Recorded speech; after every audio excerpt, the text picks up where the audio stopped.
My name's Ceri. I'm Welsh.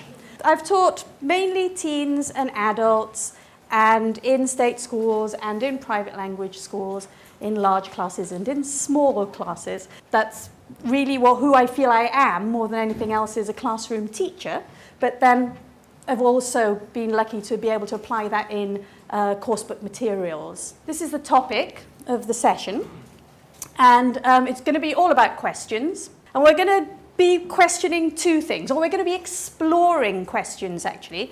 We're going to be exploring questions about the term 21st century skills, and then we're going to be exploring how questions can help us possibly to explore those skills. Okay, so there's going to be kind of two things. First of all, thinking about the term itself and then applying that directly into teaching and learning. Okay, questions we might want to ask. I'm actually going to frame the beginning of the session with 4 questions that I want to ask. So that's quite selfish of me. These are my questions that you're going to have to discuss for a large extent. But you've probably got questions as well. So this is my first question. Where's all this fuss coming from, do you think? It's really difficult actually to answer why fully if we don't answer a question that you were asking over there, which is the next, we'll come to the answers, which is the question of what, yeah? But we're going to come on to what are those skills. First, here are a couple of answers. Today, because of rapid economic and social change, schools have to prepare students for jobs that have not yet been created, technologies that have not yet been invented, and problems that we don't yet know will arise. This comes from the OECD. Okay, that's one answer.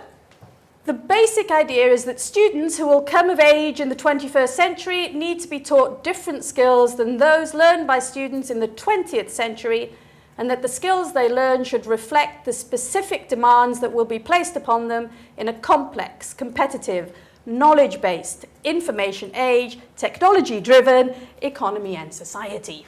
The Glossary of Education Reform is an American organization which is particularly interested in and has a website which shares a lot of information about this whole idea of 21st century skills. Where are these people coming from? What are they most interested in the answers that they give to this question? What key words can you see? Or which ones? Yeah. So there's economy is something that's very much in the economic necessities. Okay, solving problems. So I think this is, again, is probably a wider. So you've got the economy, jobs, work, but then this wider idea of solving problems. Okay, it's coming from outside. It's kind of being, it's a bit top down, or it's a bit kind of this, for me it smacks a little bit of we must shape a workforce. It seems to me a little bit that the emphasis is on creating a workforce, and that makes me a little bit uncomfortable with it. But then there is this other side, there is also social and the problem solving, and the problem solving that goes beyond work. So there's tension in any answer to these questions. Okay, so that was question number 1. Question number 2. What are 21st century skills? The first answer is the non-answer, okay? Which I think is hugely useful. That's the non-answer, okay? Well, we don't really know. Could be anything. Then you get this kind of answer, which I really don't expect anyone to read. The long answer. And this is just the beginning of the long answer, okay? It's going on and on and on and on. Again, whoa, useful. Well, who knows? Depends on you what kind of answers you like. Or the last, possibly the most common answer, the 4 C's. Now, this is definitely just taking a core of the long answer. But my question to you is, what are the 4 C's? Can you remember? Do you know? Can you share? This is another American organization. I don't know if you know the Partnership for 21st Century Learning. There's a slide at the end with references to these websites and organizations which share a lot of information, very long answers to the question. We're going to kind of explore that a little bit further. Are these skills really 21st century skills? Okay, I think this is generally accepted as the answer. Creativity, critical thinking, communication, collaboration, not so new.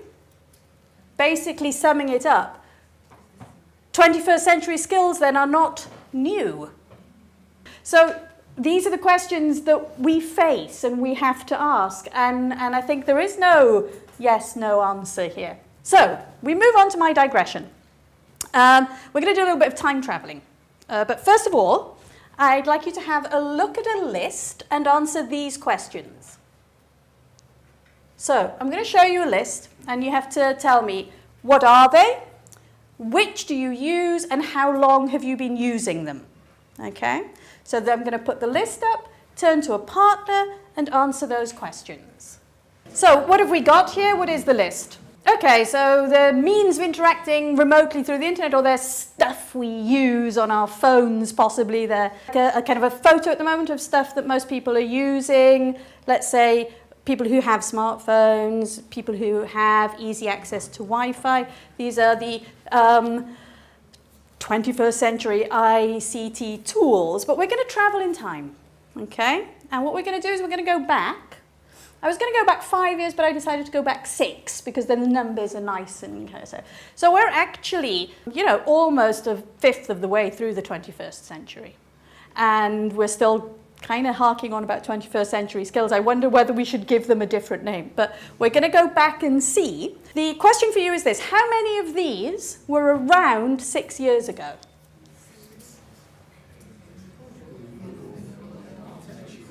Here's the answer.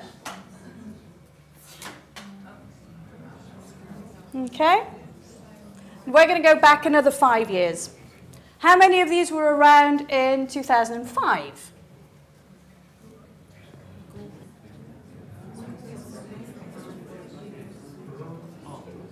How many of these were around in the year 2000? Any guesses? 0, 1, 3? Google was the answer.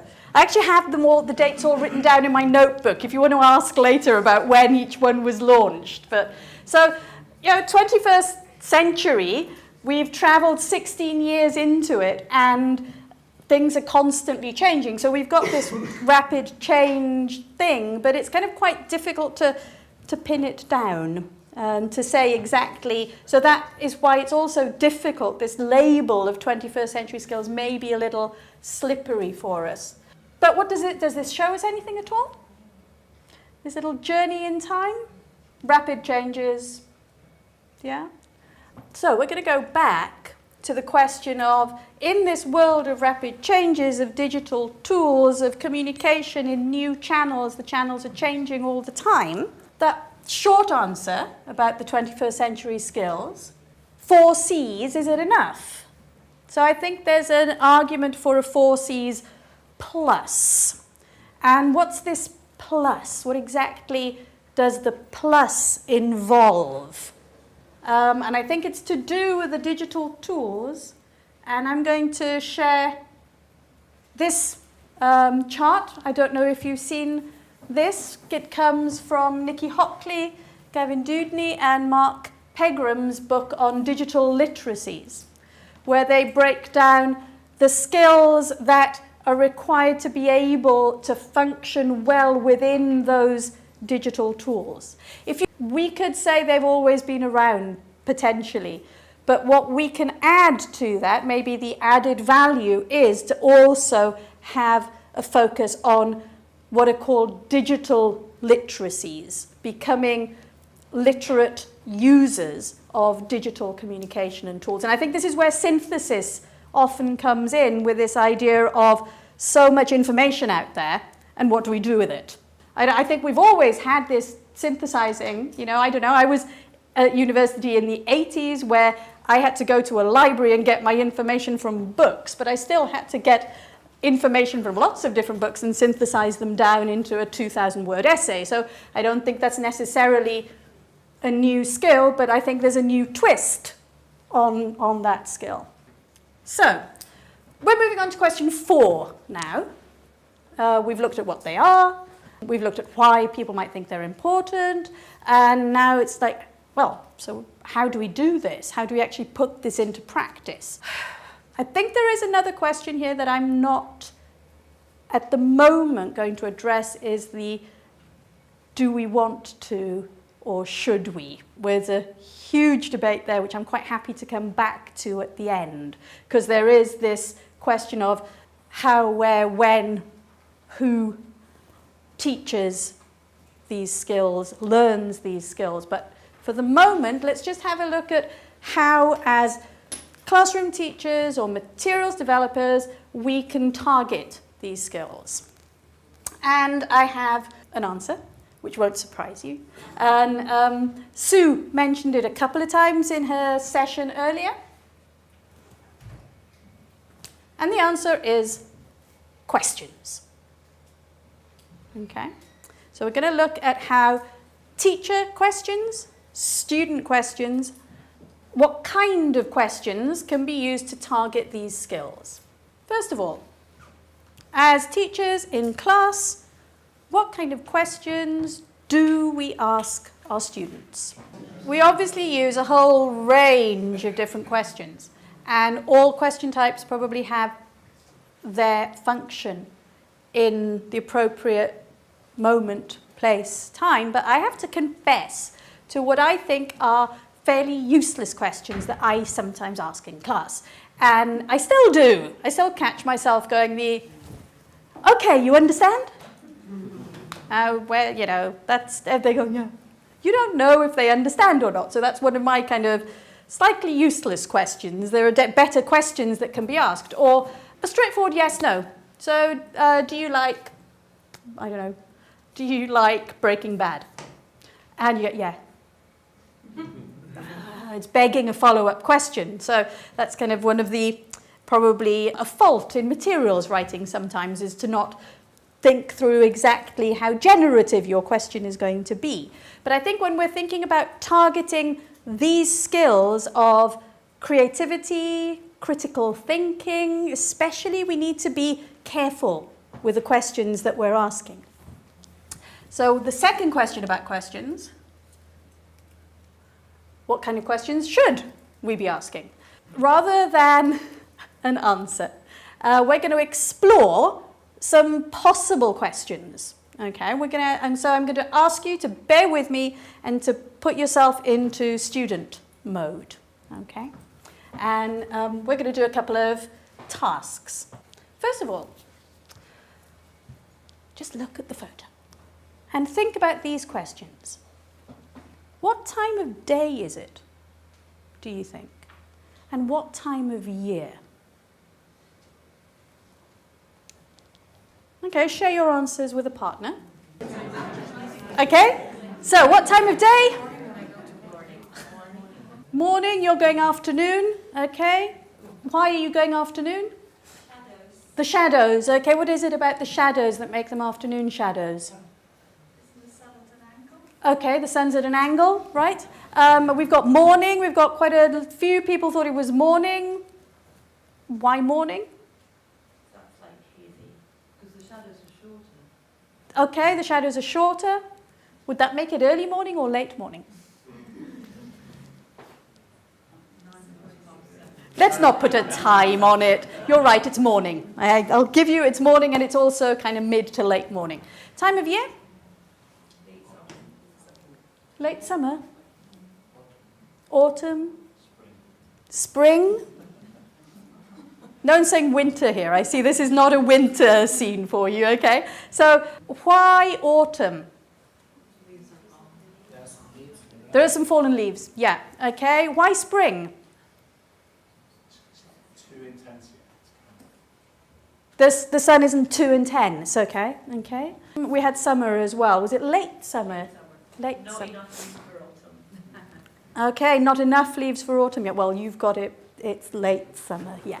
So this was a mid-morning, late summer in Spain. So the quality of the light is kind of slightly different and whatever. When I use this photo with my students, I ask them where I took it, and they know exactly where I took it because it's a square that's very popular. It's the only one that has these black and white tiles on the floor. They know it, they're intimate with it. That's not what I'm going to ask you. What I'm going to ask you is, can you assume the position of the person who took this photo? And you have to move to do this. Can you please move into the position that you think the person who took this photo was in when they took the photo? Now, what I'd like you to imagine is that rather than taking the photo like that, the photo was taken like that. What would you see? Okay, so if you, rather than taking the photo like this, you took the photo like this, just take a few seconds to imagine what that photo would look like. Okay, I guess you've captured an image in your mind. My next questions for you would be things like, are there any people in the photo? What's happening in the photo? What are the people doing? Ask you questions which are actually fairly straightforward. We could call them kind of lower order thinking skill type questions about the image that's in your head. But these are questions that if I gave you the image and the answers were in the image, would be very different from asking you the questions when you're building your own image. So we're taking what are quite simple questions, but applying them to the image which is being built up in the student's mind. So here we're using fairly simple questions to move towards something which is creative in the sense that the students are creating an image in their mind.